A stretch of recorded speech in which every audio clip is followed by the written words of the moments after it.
70 kilometre city drive, तो समझ लो DEF का क्या हालत होता होगा। थारी ऐसे जगह पे थारी दिखेगी आपको, ये देखो। गाड़ी नहीं आने के बाद किसको पसंद है यार कि गाड़ी सर्विस सेंटर, नई गाड़ी में आपको इंजन लाइट आ गई थी। और में आवाज आ रहा था रैटलिंग का, नो मड वो सब भी है। अच्छा, इसमें स्नो मड भी है। 90 इयर्स के दादाजी हैं, वो भी आराम से चढ़ जाते हैं, चलाते हैं गाड़ी। तो यार 70 किलोमीटर मुंबई जैसे शहर में चल रही है गाड़ी। तो भाई लोग देखो, अभी हम खड़े हैं मॉर्बे डैम के पास, बिल्कुल रॉ रगड लोकेशन पे। क्यों आए हैं यहाँ पे, इतने रॉ रगड लोकेशन पे क्यों आए हैं? हमारी गाड़ी तो पहुँच गई, बट इस जो टेरेन के लिए जो गाड़ी बनी है वो है थार रॉक्स। थार रॉक्स लेकर आ गए हैं, हमारे साथ भाई भी हैं।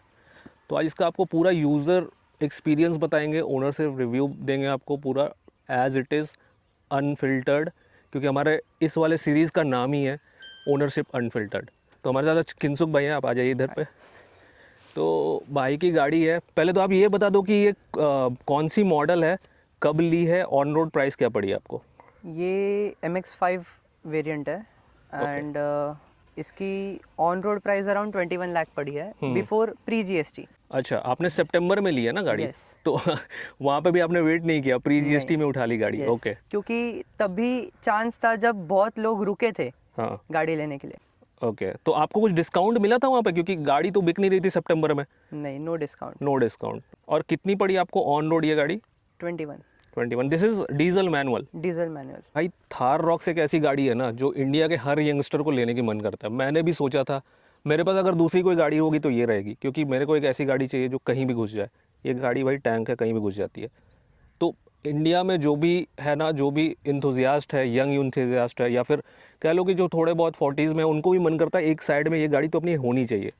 तो भाई ने भी ये गाड़ी ली है, तो ऑफकोर्स इन्होंने काफ़ी सोचा होगा कि कौन सी गाड़ी लेनी चाहिए। आप ये गाड़ी तो चलो मैं समझता हूँ कि आपने क्यों लिया है, ठीक है, लेकिन आपको आपने क्या क्या ऑप्शंस रखे थे और इसको लेने के पहले? मैंने स्कॉर्पियो एन देखी थी, XUV 700 देखी थी, ओके।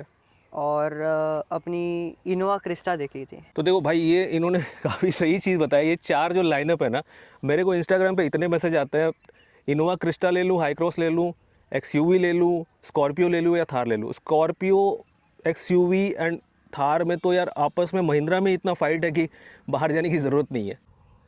तो अब चलो गाड़ी के अंदर चलते हैं, अंदर बैठ के बात करते हैं, आपका एक्सपीरियंस समझते हैं, है ना? Yes. अभी तक कितनी चला ली आपने ये गाड़ी? 7100 एंड समथिंग है अभी। 7000 हो गई है गाड़ी, और गाड़ी सितंबर में आई है, तो रनिंग अच्छी खासी है गाड़ी की। इवन दो आप सिटी में भी बहुत चलाते हो ये सिटी गाड़ी। में 70 किलोमीटर्स डेली है। आप समझो यार 70 किलोमीटर मुंबई जैसे शहर में चल रही है गाड़ी, तो ये जो आपको रिव्यू मिलेगा ना, बिल्कुल ऑथेंटिक मिलने वाला है। कैसी परफॉर्म करती है, क्या क्या प्रॉब्लम्स आते हैं, और DEF आप लोग का सबसे बड़ा क्वेश्चन होता है, वो नहीं बताऊंगा मैं। तो यार इसका व्हील प्रोफाइल का बात करूँ तो इसका 18 इंचेस के व्हील है, एंड ये 4x4 नहीं है, तो हाईवे टेरेन ही दिया है। भाई बता रहे थे कि अगर आप 4x4 लेते हो तो ऑल टेरेन देता है, ऑल राइट? टेरेन देता है। तो हाईवे टेरेन है, और इसका प्रोफाइल अगर आप देखो तो 255 65 R18।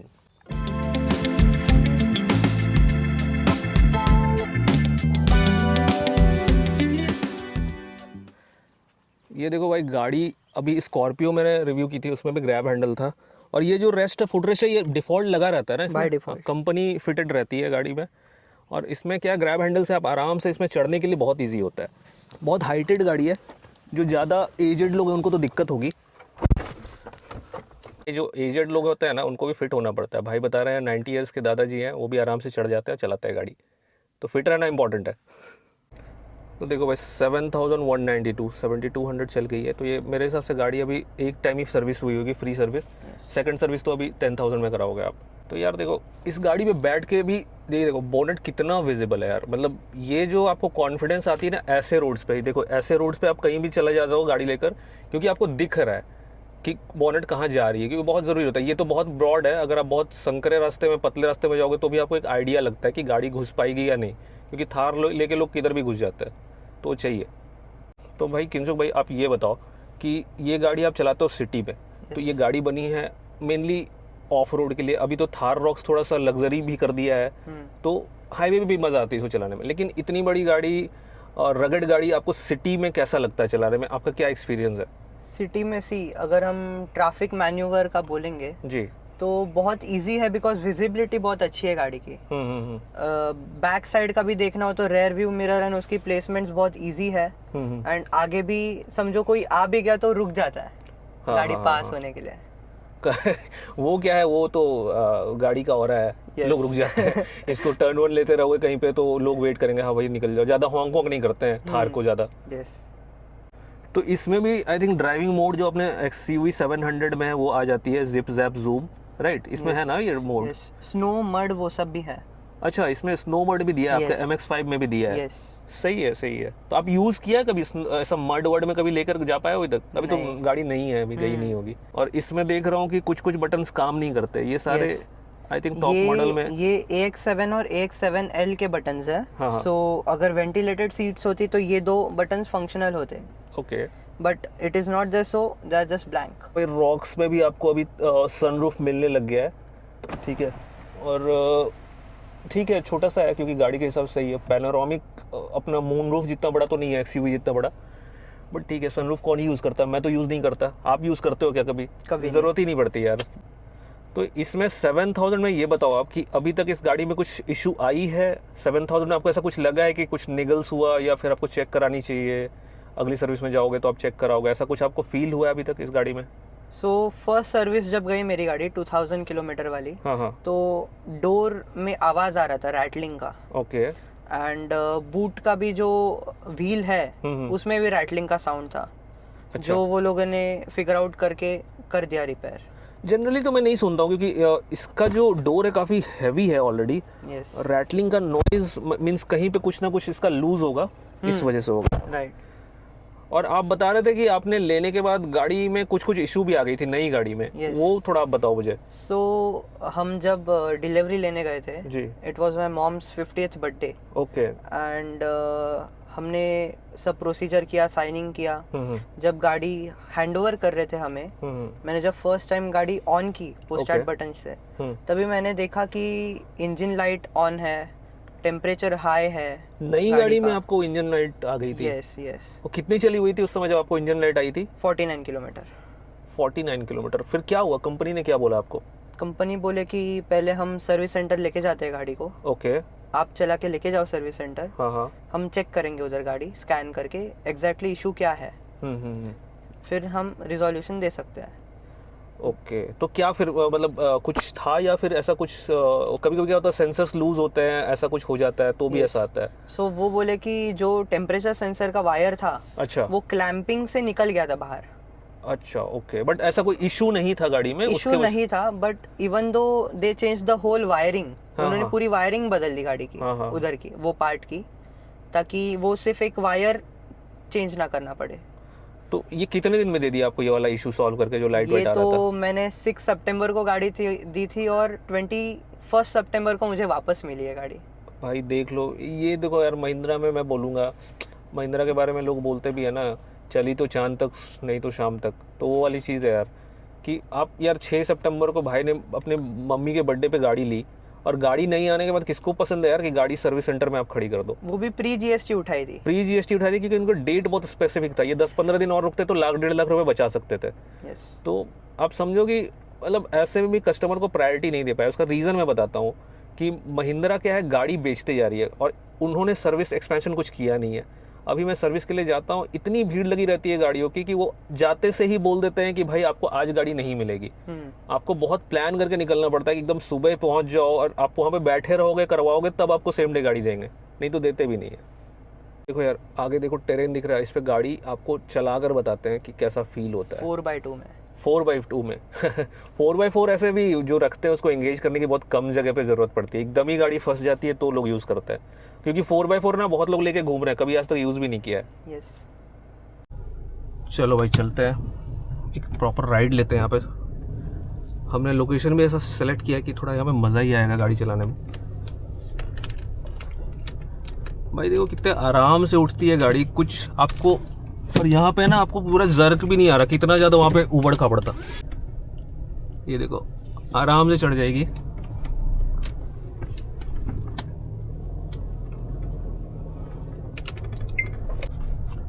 चलाने में कोई फील आपको वही आएगी क्योंकि इंजन सेम है, 2.2 लीटर इसका भी है, 2.2 एमहॉक इंजन जो अपना है सबसे सक्सेसफुल। आप ये देखो कि 7XO में भी उन्होंने वही डाल दिया है, क्योंकि अब उसके साथ छेड़छाड़ कर दिया, गाड़ी तो छेड़ दिया उन्होंने लेकिन डिज़ाइन ज़्यादा नहीं किया, क्योंकि जानते थे गाड़ी बिल्कुल चेंज कर दिया तो कोई लेगा नहीं। फिर भी इस डिज़ाइन से भी लोग पसंद नहीं कर रहे लोग 7XO को, बट चेंज हो जाएगा यार, परसेप्शन की बात है। काफ़ी टाइम से लोग 700 देखते आ रहे हैं तो उनको वही पसंद आ रही है। एनीवे रॉक्स पे आते हैं। इसका क्या है, आपका इंजन ट्यूनिंग भी सेम है ना आपका, मतलब कितना PS है ये? आपको आई थिंक 170, हाँ 170 हॉर्स पावर, हाँ तो सेम है अपना XUV वाला ही है। बस अपने साइज और वेट की वजह से लिमिटेशंस आ जाते हैं। भाई ये जो ब्रेकर के बाद गाड़ी फीडबैक दे रही है ना सस्पेंशन वाइज, वो मज़ा आ रहा है मेरे को, मतलब कुछ फील ही नहीं है। ये तो मैं समझ पा रहा हूँ क्योंकि मैं XUV चलाता हूँ, यहाँ पे खड़खड़ खड़खड़ आवाज़ करती वो, और ये वाला आवाज़ हो रहा है भाई, कुछ सस्पेंशन का आवाज़ नहीं है।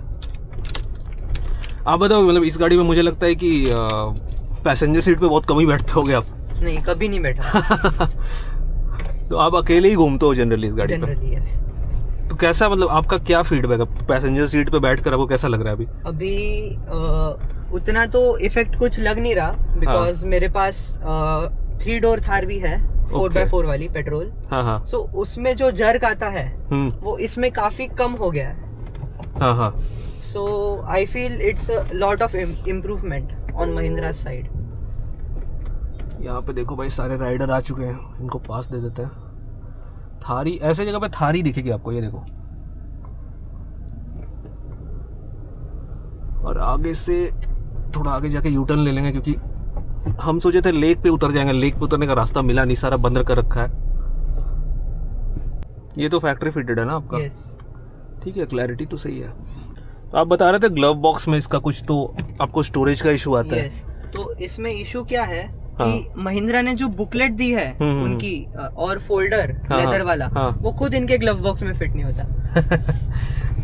ये तो है यार, देखो बहुत छोटा था। वहाँ पे क्या वो स्पीकर है क्या? हाँ, वो स्पीकर इसके लिए इनके पास जगह नहीं है, क्योंकि बॉक्सी गाड़ी है ना, लैडर ऑन फ्रेम है एंड बिल्कुल कॉम्पैक्ट रखा है। बाकी ये सब हैंडल वैंडल काफी सही है, मीन्स आप यहाँ पे देखो इन्होंने फोन भी रख दिया है, ग्रैब हैंडल में फोन भी रख दिया है, पावर बैंक और कार्ड होल्डर रख दिया है। हाँ, तो उस तरह से भी यूटिलाइज हो जा रही है space.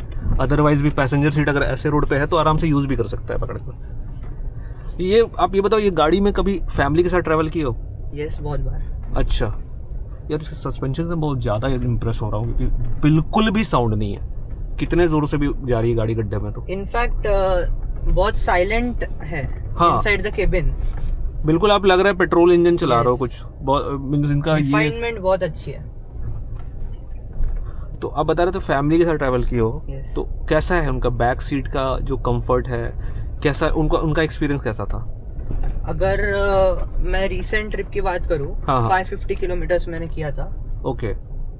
Non stop trip. Okay. So उसमें हम गए थे वाया समृद्धि महामार्ग। हाँ। अगर हम लीगल स्पीड लिमिट्स पे चलाएंगे तो इट इज वेरी कंफर्टेबल। अगर एक्सीड करने जाएंगे तो ऑफ कोर्स वो बॉक्सी शेप है, थोड़ी अनस्टेबल तो हो जाती है। हाँ। तो इसमें है यार, देखो अब इस गाड़ी का यूज केस अलग है। आप इस गाड़ी को आप चला रहे हो ऐसे टेरेन्स पे, और देखो स्पीड लिमिट जो है उसमें चलाओगे तो क्या ही इशू है, गाड़ी उस हिसाब से ट्रैक्शन कंट्रोल वगैरह सब दी है। तो आउट ऑफ स्पीड जाओगे तो हाँ, इसमें क्योंकि अपने 700 में मोनोकॉक है तो गाड़ी एकदम चिपक जाती है रोड से। हाई स्पीड में मैं बोलूँगा 700 और अच्छी हो जाती है। तो पहली एक सर्विस कराई ना आपने?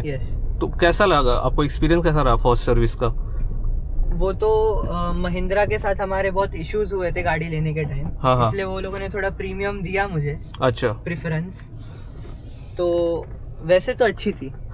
अभी सेकंड सर्विस में मेन पता चलेगा हमें 10,000 वाले में। तो देखो भाई, छोटी सी राइड लगाई, मेरे को तो गाड़ी काफ़ी मज़ा आई चलाने में, और मैं तो रखूँगा तो मैं भाई XUV लेके चले जाता हूँ कहीं भी। इसको तो मैं पूरी तरह से यूज़ करूँगा अगर मेरे पास ये गाड़ी आ गई तो विद दैट सेड, भाई से समझते हैं कि इन्होंने ये स्पेसिफिक वर्जन चूज़ किया MX-5। तो इनके पास AX-7 का भी ऑप्शन था, 7L का भी ऑप्शन था, तो कुछ सोच के ही किया होगा। आप बताओ भाई कि आपने ये वेरिएंट क्यों चूज़ किया? ये सबसे ज़्यादा वैल्यू फॉर मनी वेरिएंट था। रीज़न बीइंग वन, इसमें अपना AX-7 वाला ही स्टीरियो सिस्टम आता है। ओके बस अपना कार प्ले जो है वो वायर्ड है। अच्छा हाँ हाँ एंड रिवर्स कैम भी सेम है जो अपना 7 कैमरा में भी आता सेम है ना, कैमरा Yes, क्वालिटी भी सेम है। yes. सारे सेंसर्स आते हैं, रिवर्स सेंसर्स आते हैं, फ्रंट पार्किंग सेंसर्स आते हैं। ऑल्सो जो अपना टॉप वेरिएंट में नहीं है सनग्लास होल्डर, सनग्लास होल्डर भी आता है इसमें। तो मैंने 3-4 लगा रखे हैं सनग्लास। पूरा सेट है भाई, देखो इनके पास, हमारे में एक ही है, इनके में 3-3 4 है। तो ओवरऑल आपका कैसा रह रहा है एक्सपीरियंस अभी तक? तो देखो चलो ज़्यादा चलाया नहीं, अभी आपका एक्सपीरियंस और डेवलप ही होगा। yes. और आप बता रहे थे आपके पास हाई क्रॉस भी है, दूसरी इनोवा भी है। yes. तो लंबा जाने के लिए तो वो सब गाड़ी आप यूज़ कर लेते होगे, लेकिन ये आपके लिए फ़न कार है। आपको ये गाड़ी इतनी पसंद है कि आप सिटी में 70 किलोमीटर चलाते हो डेली, जो कि बहुत बड़ी बात है मुंबई जैसे शहर में। यार मैं तो नहीं चला पाऊँ, तो भाई कार इंथुजियास्ट हैं और इनको चलानी पसंद है तो चलाते हैं। लेकिन इसमें क्या इशू आता होगा? 70 किलोमीटर सिटी ड्राइव, तो समझ लो DEF का क्या हालत होता होगा। तो DEF के बारे में भी समझ ही लेते हैं। आपका कभी DPF क्लॉगिंग हुआ है अभी तक इस गाड़ी में? एक ही बार हुआ है 5800 किलोमीटर पे। 5000 कंप्लीट होने के बाद आपको इंडिकेशन आ Yes. गया और आपको मैनुअल रीजन करनी पड़ी। Yes, that is also because मैंने प्रीवियस वीक में हैवी ट्रैफिक में चलाई थी बहुत गाड़ी, एंड समझ लो 40 के स्पीड पे। देखो सिंपल सा हिसाब है यार, अगर आप गाड़ी चला रहे हो सिटी में, लंबा चला रहे हो, महीने महीने भर तक गाड़ी सिटी में ही चल रही है और हाईवे पे नहीं गई है, तो आपके हाईवे पे नहीं गई होगी काफ़ी टाइम से। Yes. इसलिए हाँ, तो हाईवे पे जाने के बाद क्या DPF क्लियर हो जाता है। और एक चीज़ होती है कि जैसे गाड़ी है ना, आपको हाई स्पीड पे भगानी पड़ेगी DPF क्लीनिंग के लिए, तब जाके मतलब 80 के स्पीड पे 100 के स्पीड पे आप चला रहे हो आधे घंटे के लिए, तो आपका क्लीन हो जाता है। और एक चीज़ का आपको ध्यान रखना है, डीजल गाड़ी जब भी लेते हो ना BS6 में, ऐसे छोटे छोटे डिस्टेंस मत करो कि निकल गए 1 किलोमीटर के लिए ऐसे हवाबाजी करके आ गए। वैसा कर चलाओगे तो आपके आएगी। आपकी गाड़ी निकलनी चाहिए पर्पस के साथ कि भाई चलेगी, एटलीस्ट एक ऑप्टिमम टेम्परेचर तक पहुँचेगी गाड़ी, उसके बाद ही बंद होगी, क्योंकि डीजल इंजन गर्म बहुत लेट से होती है। तो अभी आप ये बताओ कि आप किन लोगों को ये रेकमेंड करोगे, क्योंकि लोग कंफ्यूज है, सेगमेंट अलग है, स्कॉर्पियो का सेगमेंट अलग है, उसका यूज़ अलग है, थार का अलग है, फिर भी लोग ये दोनों गाड़ी में कंफ्यूज रहते हैं कि भाई थार का भी और है, थार का भी स्टांस है, एक रोड प्रेजेंस है, स्कॉर्पियो इनका भी है बहुत ज़्यादा बढ़िया रोड प्रेजेंस।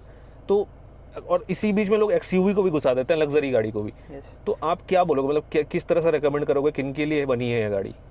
सी हम अगर देखेंगे तो स्कॉर्पियो एन भी रफ टेरेन के लिए है, लेकिन उसके अप्रोच एंगल्स अच्छे नहीं है, जिसकी वजह से वो बहुत सारे ऐसे टेरेन्स पे नहीं चढ़ पाती जो थार रॉक्स चढ़ जाती है।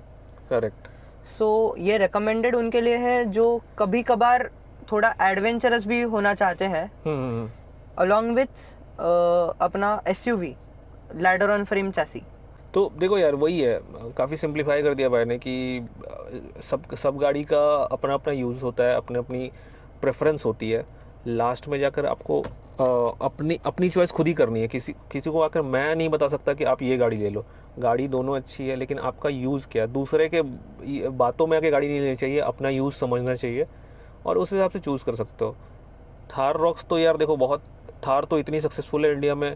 बाहर से ये देखो इनकी रेड थार है, आपको दिखाऊंगा मैं बाहर से, बिल्कुल रैंगलर जैसी लुक देती है। और किस प्राइस पॉइंट पे इतनी कैपेबल गाड़ी मिल रही है आपको, आप इंडिया में हो, महिंद्रा आपको बना कर दे रही है गाड़ी इतनी कैपेबल, तो ये बहुत बड़ी बात है। आपको लगता नहीं है कि इस प्राइस पॉइंट पे आपको इतनी कैपेबल गाड़ी मिल रही है, तो काफ़ी अच्छी चीज़ है इंडिया के लिए। इससे बेटर गाड़ी नहीं है ये प्राइस पॉइंट पे। एग्जैक्टली क्योंकि देखो यार यही चीज़ अगर आपको मान लो जापानीज़ कोई कंपनी बना दे या फिर यूरोपियन या अमेरिकन गाड़ी बना दे, तो कितना 30 लाख 35 लाख के ऊपर चला जाएगा ईजिली। एंड अगर ये प्राइस रेंज में देखेंगे तो कोई ना कोई कॉस्ट कटिंग रहती ही है उनके गाड़ियों में। एग्जैक्टली वही है। देखो XUV 700 भी मुझे इसलिए ही पसंद है क्योंकि, और अभी 7XO भी है, जिस प्राइस पॉइंट पे दे रहा है ना 20-25 लाख में, जो सारे फीचर्स दे रहा है, प्लस वो गिमिक फीचर्स नहीं है, इंजन में इतना दम है, चलाने में मज़ा आता है, मतलब ओवरऑल पैकेज इन गाड़ियों का बहुत ही तगड़ा है।